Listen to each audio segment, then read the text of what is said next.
Olá! Hoje, uma coisa diferente. Nós estamos iniciando o segundo capítulo da história do bate-papo com Flávia Portnoves. Olha que nome bonito. O nome vem do marido, Vem do meu marido. Do marido. Bom, vamos lá ao dever de casa, autodescrição. Esqueci de dizer que está no ar Conexão Famílias Atípicas. Eu sou Milva Campos, tenho 1,72 m, estou de um conjunto verde bandeira em homenagem à galera que está participando das Olimpíadas, representando com louvor, né, o nosso país. Eu tenho 1,72 m, tenho cabelo com luzes, né, então fico meio loira, sou de pele branca e é isso. Olá, Flávia, você? Olá, Milva. Eu sou a Flávia Portnoves, sou uma mulher de 51 anos, tenho 1,60 m, tenho cabelos pretos, lisos na altura do ombro, sou uma mulher branca, estou vestindo uma camisa branca de mangas bufantes, branca, né? Isso. Calça verde e um sapato marrom. É isso. O primeiro episódio, a gente concluiu o episódio falando do Gabriel, né? E a gente vai começar o episódio falando do Gabriel, ok? Maravilha. Como é que o Gabriel lidou com a chegada do Rafa? Muito bem, essa é uma ótima pergunta. O Gabriel, meu filho mais velho, tem atualmente 19 anos, e o Rafinha, né, meu segundo filho que tem deficiência, 13. Quando o Rafa nasceu, ele pediu muito, muito, muito irmão, e é uma coisa impressionante como o olhar das crianças, porque ninguém nasce preconceituoso, né? A gente se torna, assim. E se a gente se torna é porque a gente ouve ao longo da vida uma série de afirmações e comentários que nos fazem nos tornar pessoas preconceituosas. Mas as crianças, elas não nascem assim, elas nascem livres, abertas, sem preconceito. E quando o Rafa nasceu, né, eu disse no episódio 1 que eu descobri na hora do parto, e aí o Gabriel, né, ele era doido para ter um irmão. Ele era assim, ele me pedia um dia assim, o outro também, que ele queria um irmão, que ele queria um irmão, que ele queria um irmão. E aí ele rezava, ele pedia para Deus, enfim, ele fez de tudo para que esse irmão viesse. E aí ele ficou encantadíssimo, assim, a paixão, o olhar de amor, foi assim, à primeira vista. Ele estava quantos anos nessa época? Estava com 6 anos. 6 anos. 5 anos e 8 meses, vai. Legal. Praticamente 6 anos. E quando a gente chamou, né, a gente chegou em casa, e aí depois de uma semana mais ou menos a gente foi contar, né, pro Gabriel, de uma maneira muito lúdica, né, que o irmão tinha síndrome de Down e o que significava síndrome de Down. Então a gente levou a questão dos cromossomos, né, que significa que todo mundo tem 46, no caso a síndrome de Down são 47, porque tem 3 aqui. Ele olhou pra mim e pro pai e falou, tá bom.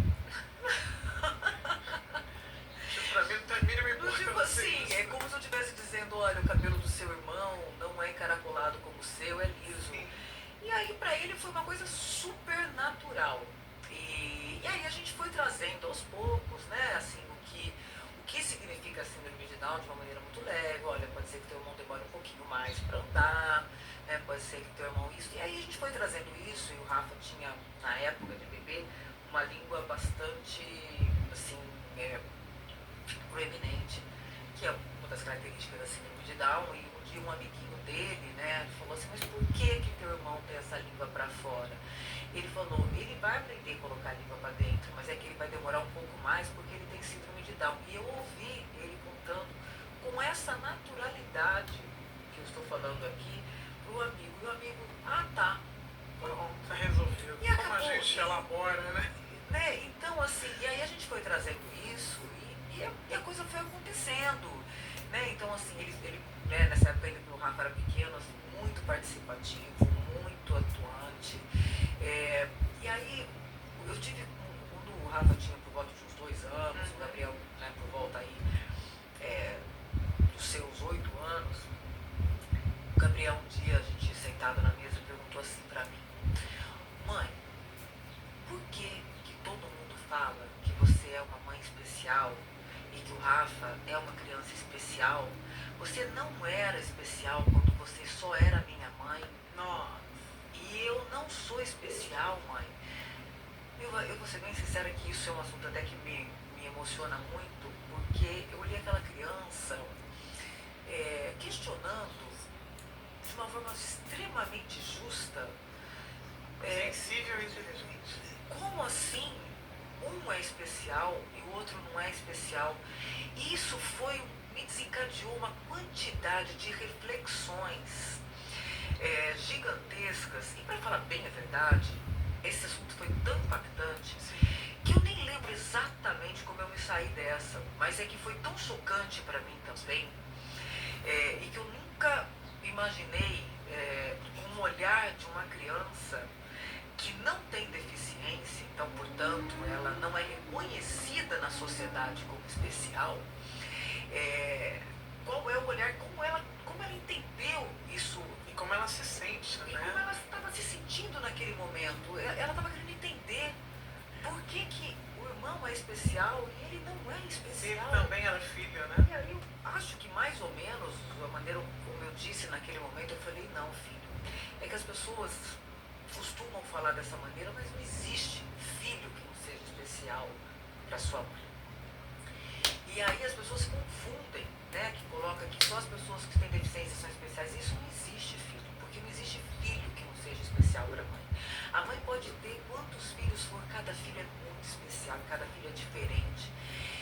E a partir daí, eu vou ser bem sincera que eu fiquei tão impactada com esse olhar, né, do Gabriel, com esse entendimento, né? Nossa, muito profundo. Dele de chegar a essa conclusão, porque se ele chegou a essa conclusão, né, esse desejo de querer entender mais, é porque ele ouviu muitas vezes.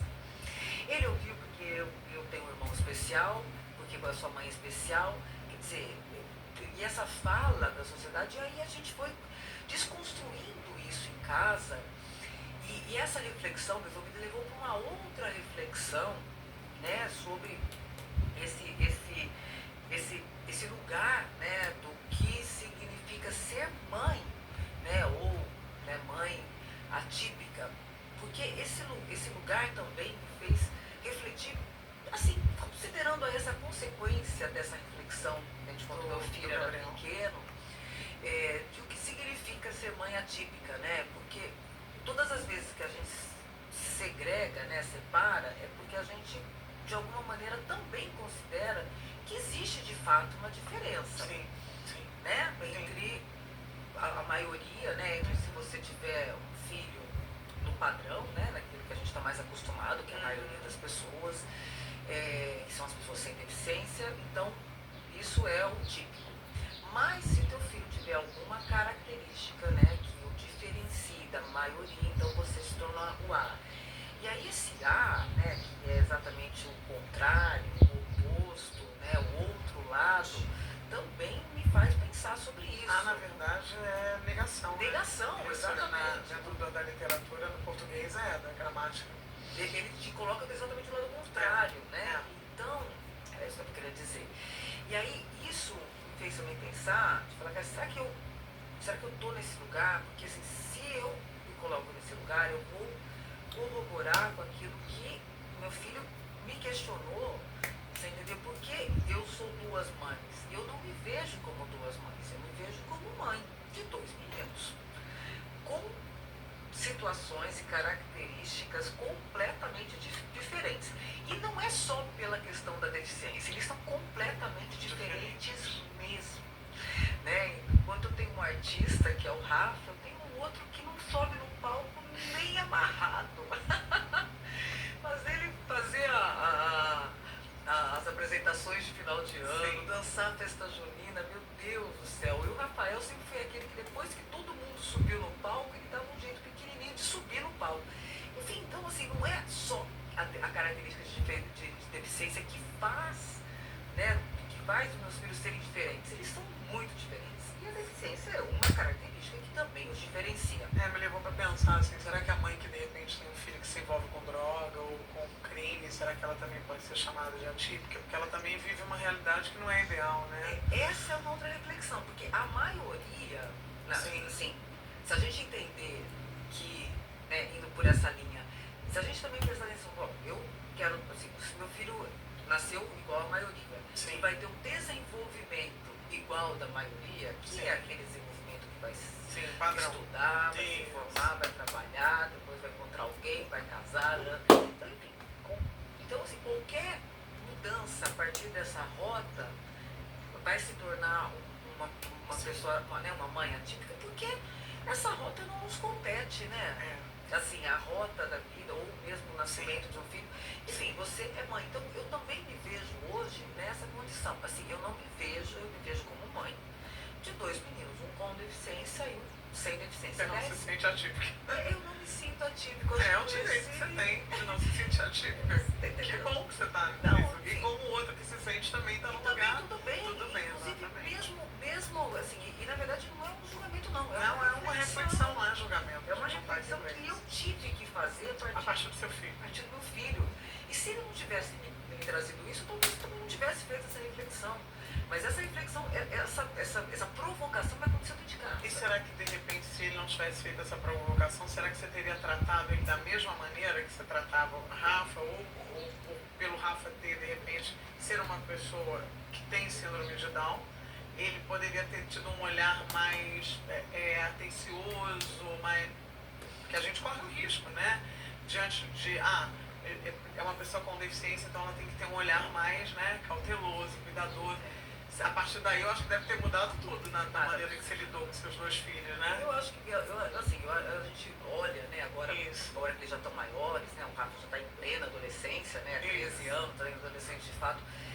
Olhando para trás, eu acho que algumas coisas a gente fez certo, né, porque eu contei no episódio 1, né, do Rafa se posicionando, colocando na mesa o que ele quer fazer ou não. Acho que isso era uma coisa que a gente sempre estimulou demais, né, porque a vida adulta é uma vida de escolhas. Todos os dias você está fazendo escolhas, né? Então todos os dias você tem desafios a cumprir. Então isso foi uma coisa que a gente sempre trabalhou muito, os dois, e pedindo sempre um suporte maior do irmão, para que ele pudesse estar ajudando o irmão. E o Gabriel efetivamente topou esse desafio da gente... Ele queria um irmão. Ponto. E a gente exige dos dois igual. Eu ia te perguntar como é que é, você bota de castigo, como é que é? Tem os limites, assim, como é que funciona? Do mesmo jeito? Igualzinho, até porque como eu passei com o meu mais velho, enfim, mas ele era bem mais tranquilo que o Rafa, pra falar a verdade. O Rafa já aprontou muito mais. O Rafa já aprontou tantas. O Rafael, a gente estimula demais, né, a autonomia e independência. Você vê como, às vezes, até ultrapassa as barreiras. O Rafael, com 10 anos de idade, ele fugiu de casa. Gente, fugiu de casa porque ele foi dar uma volta, entendeu? E aí ele decidiu, pegou a chave e com 10 anos ele saiu. E aí, graças a Deus, foi encontrado rapidamente, né, por uma família que estava passando e levou para um bar da esquina, e o bar da esquina, porque a gente não percebeu, né? Foi muito rápido, em 15 minutos ele saiu e depois já a família falou, olha, tá lá no bar da esquina. Então, esse tipo de coisa, então assim, esse estímulo, né, assim, de autonomia e independência, hoje a gente já fala autonomia, independência, segurança, cuidado, atenção na rua. A gente ampliou o nosso olhar. Mas de todas as formas, eu acho que também ser pais, né, a gente está sempre buscando ser esse apoio para o desenvolvimento. E é claro que o apoio do desenvolvimento para o Gabriel é um, para o Rafa é outro.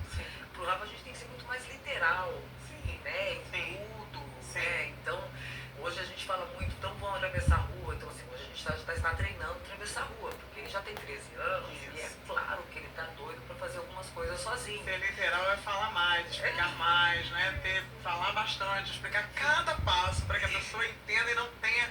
Para ele não dizer, não, mas você não me avisou.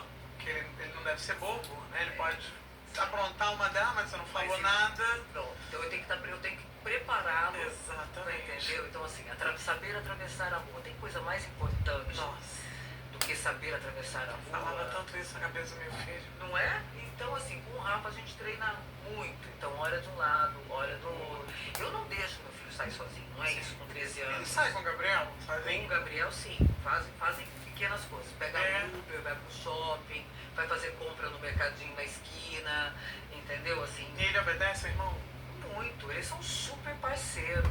Super parceiros e irmãos. Vem futebol, ou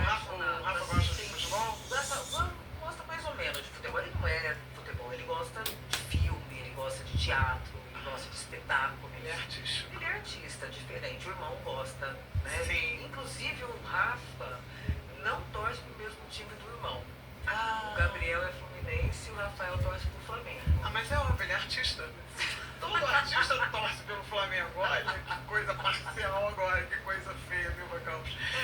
Mas olha que legal, então ele não se deixou influenciar. Não deixou. E o seu marido não torce pra nenhum time do Brasil? Não torce, mas torce pro Fluminense, porque era o nosso primeiro filho. Todo mundo em casa ficou bem Fluminense. Sim. Menos o Rafa. Agora eu quero falar então da atuação do seu marido. Né? Como é que como foi o enfrentamento desse pai, né? Como é que ele lidou com tudo isso? Porque o homem tem um outro lugar, né? A gente sabe que o homem tem um lugar mais, às vezes demora um pouco mais para encarar essa jornada. Como é que foi isso?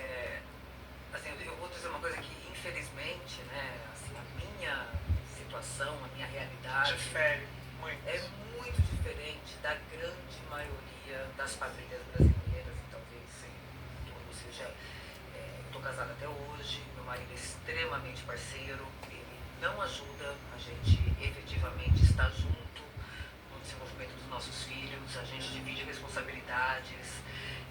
Hoje, né, pelo fato de eu estar em muitas outras atividades, ele até tem um papel mais forte, coisas que eu já tive em outros momentos da vida, mais forte, no ir, levar, buscar, estar, apoiar.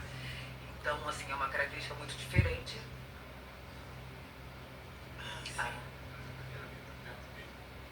Vai deixar que a gente corta, tá? Esse pedaço aí, é isso que você tá falando. Isso. Tá. Pronto. Tô olhando. Então, infelizmente não é a realidade, todo mundo se divide em tarefas, né? Exatamente. Então, e meu marido, desde do momento, né, da notícia, né, que é assim que a gente conhece, ele encarou numa boa e, enfim, é assim, beleza, vamos embora, o que tem que fazer, como é que é. Então, assim, não houve, né,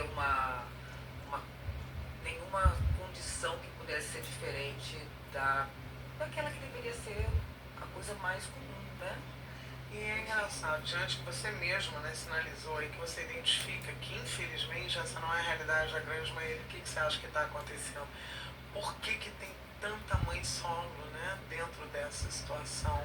Eu sempre tento fazer assim uma diferença para a gente não estigmatizar o homem como, né, demonizar. Porque a gente sabe que o homem ele tem algumas fragilidades no âmbito de alguma coisa que ele não sabe lidar psicologicamente. Inclusive, vi um filme sobre isso, que o cara queria estar ao lado do seu filho deficiente, mas ele não tinha estrutura emocional para isso. Então, como é que você vê isso? Eu diria assim que a minha opinião aqui vai ser realmente opinião de leiga, né? Sim. Assim, porque normalmente a gente acaba conhecendo as mães que estão solo, não os pais que abandonaram, né? Sim. Então, assim, esse é um lugar em que eu não transito com muita frequência, né? E sim, muito pelo contrário, com as mães que estão ajudando. E aí, o que é o relato, né, dessas mães, e elas são muitas, né? Mais de 70% das mães tocam suas vidas com os seus filhos, e aí com essa deficiência, porque a gente também tem muita mãe solo, mesmo sem filhos. Sem com deficiência, exatamente, é isso que eu ia te falar. Sem filho com deficiência, mas enfim, pela essa questão talvez de não responsabilidade, não querer o compromisso, não querer atrapalhar a vida, eu não saberia te dizer exatamente por qual motivo. Mas eu só sei que a gente tem muita mulher guerreira pra caramba, assim, entendeu? Que segura a bronca e não deixa a peteca cair. Agora, por outro lado, eu queria contar uma experiência muito interessante da Secretaria da Pessoa com Deficiência aqui no Rio de Janeiro, porque a maioria das pessoas que levam, né, os seus filhos para os atendimentos, né, para as sessões, são mulheres. Mas não significa que os homens não tenham desejo de ir, mas assim, alguém da família tem que trabalhar, e aí na maioria das vezes são esses pais. Mas esses pais muito desejosos de participar, de querer entender, inclusive de fortalecer os vínculos familiares, que é algo muito importante. Porque você teve uma fala agora que tem muitos pais que querem ir, mas também não sabem como fazer, porque não tem tanto tempo ou tanta profundidade para tirar as cortinas que estão fechando essa relação, atrapalhando essa relação. E aí a gente na secretaria, né, fez um combinado e uma proposta, inclusive, que veio dos próprios técnicos, de fazer um trabalho virtual com os pais, encontro às 8 horas da noite chamado Papo de Pai. Que legal isso. Que são aqueles pais que querem saber mais sobre seus filhos, querem entender mais como podem lidar contribuir. Isso, você entendeu? E muitas vezes a gente sabe que santo de casa não faz milagre. E aí, muitas vezes, também a esposa também não tem a paciência de contar e de explicar e de falar. E eles também estão desejosos de poder trocar, de poder entender como é que você faz. Inclusive, coisas que nós, né, mães, acabamos tendo, que é essa rede, né? A gente faz rede, grupo de WhatsApp dos pais. E aí a gente criou esse Papo de Pai já faz um ano. E teve uma adesão boa? Maravilhosa! Ai, como eu fico feliz. Maravilhosa! E ela foi tão surpreendente, eu tô até arrepiada. Gente. E eu tô arrepiada porque eu participei, eu sendo mulher, é o Papo de Pai mesmo, só tem homem. Mas um dos assuntos que esse Papo de Pai é tocado por um psicólogo, né, chamado Paulo. Foi feito também, assim, a ideia, né, não foi só do Paulo, tem uma outra profissional chamada Crimélia, também foi assim, uma das idealizadoras. E aí, nesse papo, os pais queriam saber sobre a vida adulta. Assim, como que eu posso ajudar o meu filho com a vida adulta? Assim, hoje ele é pequeno, mas ele vai crescer. E aí o Paulo fez essa proposta para os pais, falou, olha, a nossa subsecretária sabe muito sobre vida adulta. Podemos trazer uma mulher para falar aqui? Aí eles toparam e aí eu fui abrir a participação de mulheres no Papo de Pai. E foi muito bom, porque esse dia a gente abriu para as mulheres também, para as mães. Então foi assim, uma participação gigantesca. E aí, a partir daí, a gente trouxe, conforme as necessidades que os pais vão trazendo, porque eles eles formaram uma rede. Uma rede de pais que trocam experiências, que perguntam sobre o seu filho já fez isso, o que você fez? Aquelas coisas que nós fazemos com naturalidade. Para os homens não é tão natural assim. E aí, vou te contar outra, de novo arrepiada. Há um mês e meio atrás, esses pais programaram o primeiro piquenique na Quinta da Boa Vista juntos. Porque muitos deles não se conheciam presencialmente. O encontro é virtual, então eles ficaram amigos, né? Já faz quase um ano que eles estão se falando virtualmente, aí para se conhecer, então assim, ficaram amigos, certo? Os filhos, a maioria deles já se conheciam, né? Pelo dia a dia lá no centro. Então assim, a gente acredita muito, né? Porque tem pais incríveis, que não têm tanta oportunidade, você entendeu? De poder também aprender para poder expressar. Que aí a gente esbarra naquilo que a gente conversou do condicionamento, né? Porque assim, o homem ele foi condicionado ao lugar do provedor, aquele que tem que ir pra rua, que tem que trabalhar, que não pode ser sensível, que não pode chorar, que não pode ter fraqueza, que não pode... Esse é um lugar desconfortável demais também, né? Esse homem que não sabe lidar com emoções, que não foi treinado para isso aí. Então a gente tem que ter então essa tua percepção, essa motivação e fomentar isso, trazer esse suporte para esses pais, para que eles também possam saber como lidar com algo que é novo. Porque nós como mulheres, e eu digo isso por mim, eu não sou muito paciente. E depois de um dia inteiro lidando com seu filho, neurotípico ou atípico, você ali naquela rotina que mulher tem que ter, que a gente às vezes tem que ser 1001, aí o marido ainda vai querer que a gente explique. Isso aí. Não dá. Não dá. É que nem perguntar, amor, onde é que está a minha camisa? Meu querido, vai lá e procura. Porque eles não acham, tadinho. Não acham. Você já viu seu marido achar onde está a manteiga dentro da geladeira? Ele não acha. Pode estar ali, não acha. Então eu acho isso muito legal. Não, foi fantástico. Assim, essa é uma das experiências que a gente está aqui trocando, né? Porque, para deixar mesmo marcado, porque realmente assim, a gente tem muito pai que tá desconfortável nessa posição de ser só isso. E eu não quero mais ajudar a minha esposa. Eu quero estar com a minha esposa. Eu quero ser parceiro dela, né, no entendimento. Porque assim, as mães fazem rodas de conversa, as mães trocam experiências, as mães aprendem uma com as outras. Mas e os pais? Qual é o lugar desses pais, né? Que a gente tem pais incríveis. Então, esse projeto aí, olha, realmente foi transformador e a gente aprendeu demais.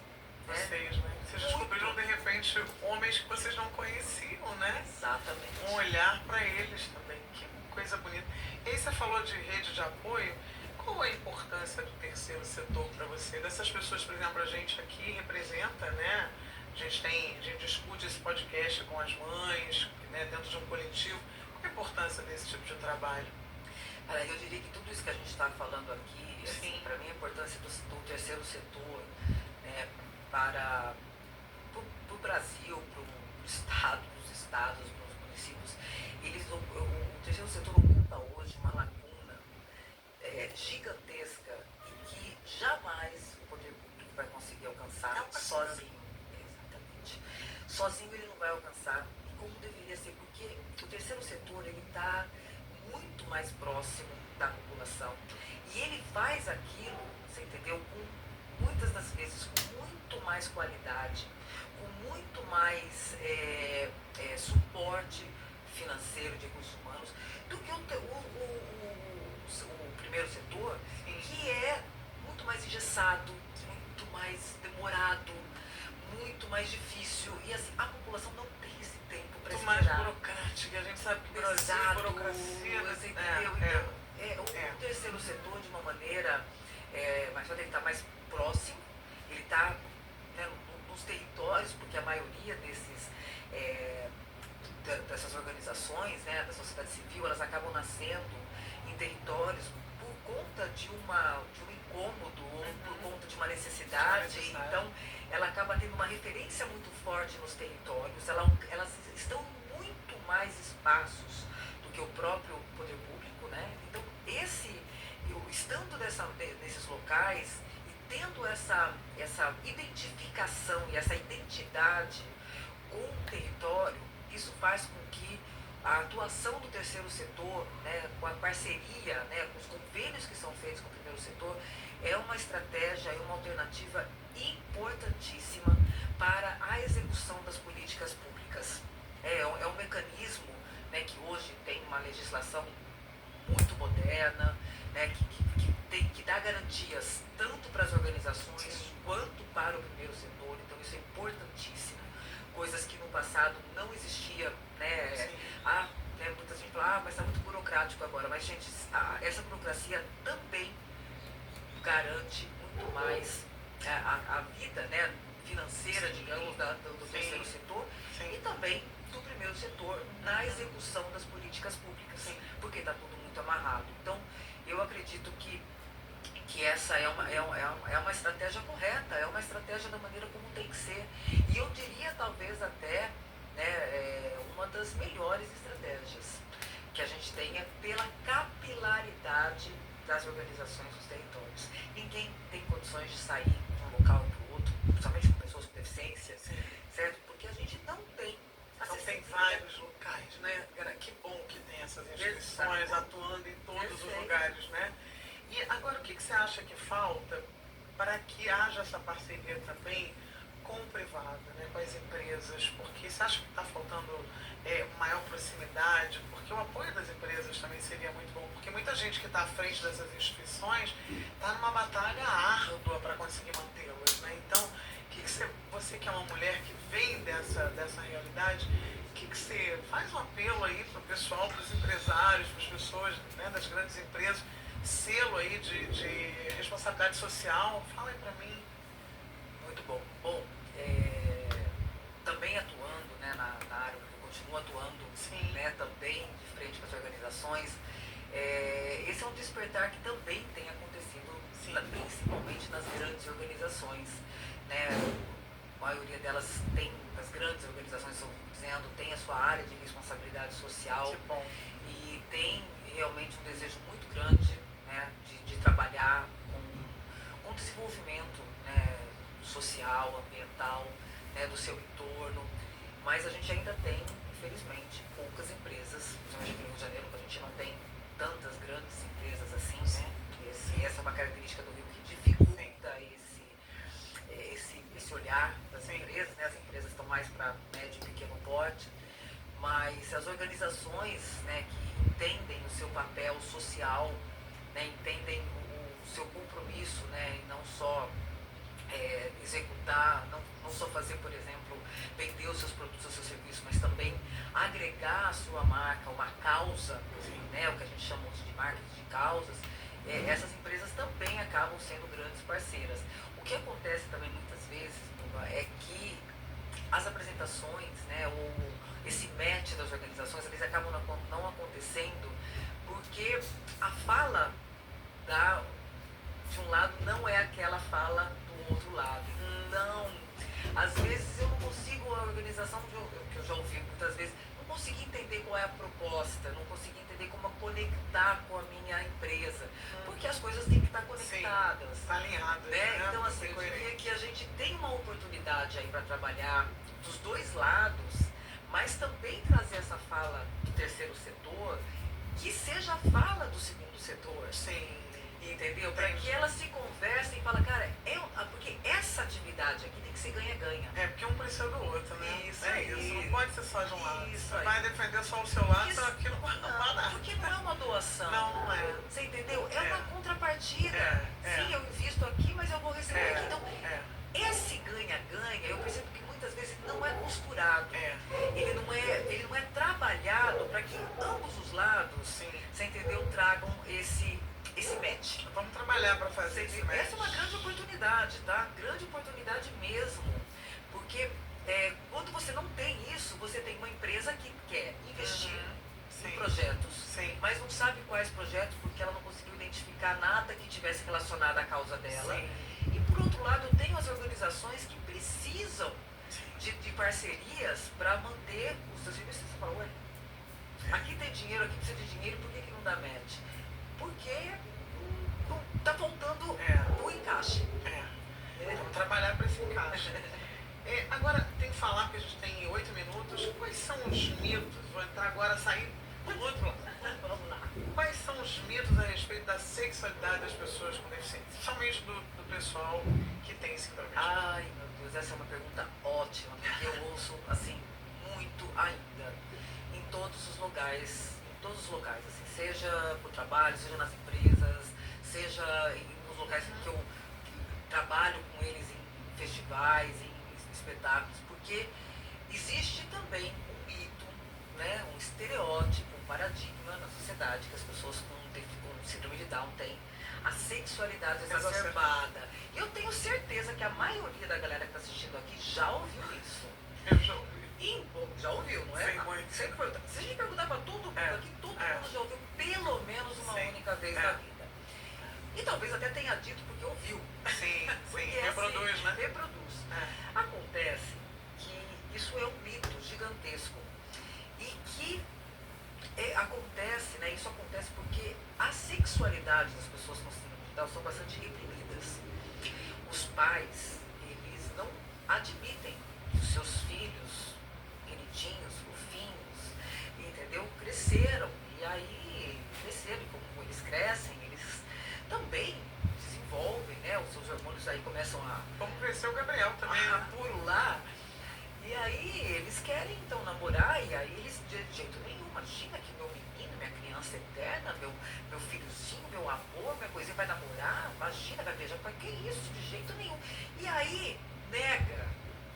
E não ensina, e não demonstra, ou seja, como é que as coisas são. Sim. Você entendeu? Como acontece. Não ensina, por exemplo, né? E aí eu nem sei se a gente pode falar, senão a gente corta. Pode. Por exemplo, assim, dá pra falar. a gente tem que ensinar, né, as crianças, por exemplo, assim, o toque, né? O auto-toque, a masturbação. Ou seja, isso existe. Isso é hormonal, isso faz parte. Faz parte. E aí, como a gente não ensina e não fala sobre isso, é tudo proibido, e não fecha a porta, tira a chave da porta. Cara, essa galera precisa, como todos os seres humanos. Exatamente. Entendeu? E aí, a primeiro momento que essa galera tá longe dos pais, o que eles fazem? Entendeu? Eles não foram ensinados, eles não foram, entendeu? Condicionados, que tem pessoas que a gente abraça, tem pessoas que a gente dá a mão, que eu não sento no colo, inclusive isso abre espaço para abuso. Então os próprios pais, bem na verdade, jogam os filhos para a boca do leão. E esse é um outro projeto incrível que o município do Rio de Janeiro faz, chamado Eu Me Protejo, em que a gente ensina as crianças de uma forma extremamente acessível a se proteger, a conhecer seu corpo e a se proteger e entender o que é um abuso, porque a gente descobriu que tem muitas crianças, jovens e adultos com deficiência intelectual que são abusados e que não sabiam que eram abusados. Pode falar. Entendeu? E por que isso acontece? Porque, infelizmente, não foi dito a ela que não pode colocar a mão ali, que existem as partes íntimas. E aí, não trabalhando esses conceitos com a criança, desde que ela é criança. E isso com qualquer criança, porque eu converso com isso com meu filho desde os 5 anos. Meu filho, se alguém tentar colocar a mão, né, você não pode deixar, porque esse lugar não pode botar a mão só a mamãe. Porque a criança, ela é uma criança, ela é indefesa.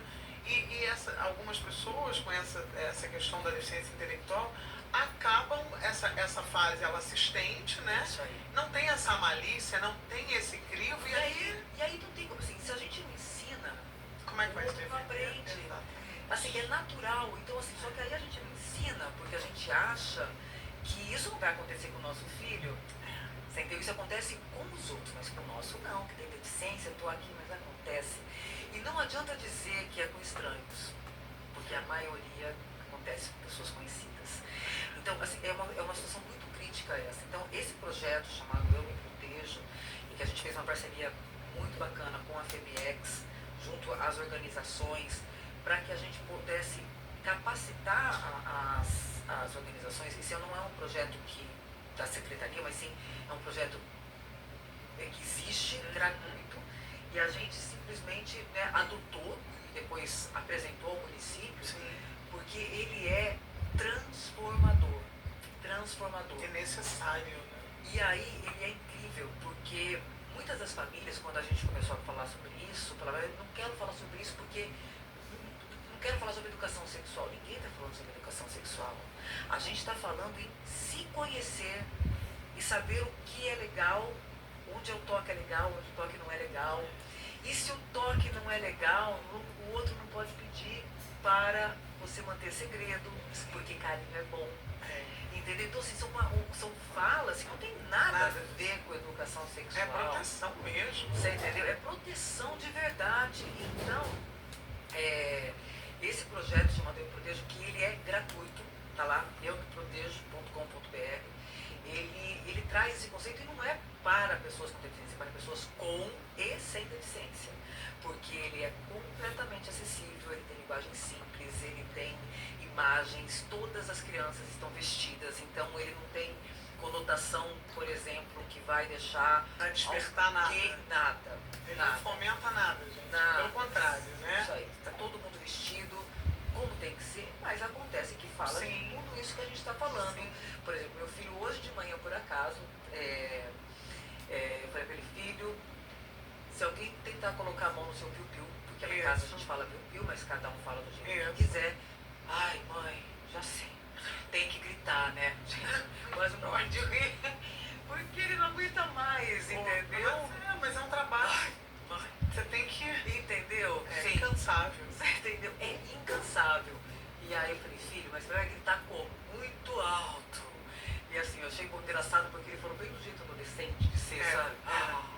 Chega, mãe, eu já entendi isso. E o Eu Me Protejo, ele tem, né, assim, a gente trabalha com as crianças pequenininhas, né, que é o sai. Então, por exemplo, já com o Rafa agora não tá rolando mais, tá? Mas eu já sei, mãe, eu vou gritar muito alto. Então, assim, eu falo praticamente todo dia sobre isso, porque ele tem 13 anos.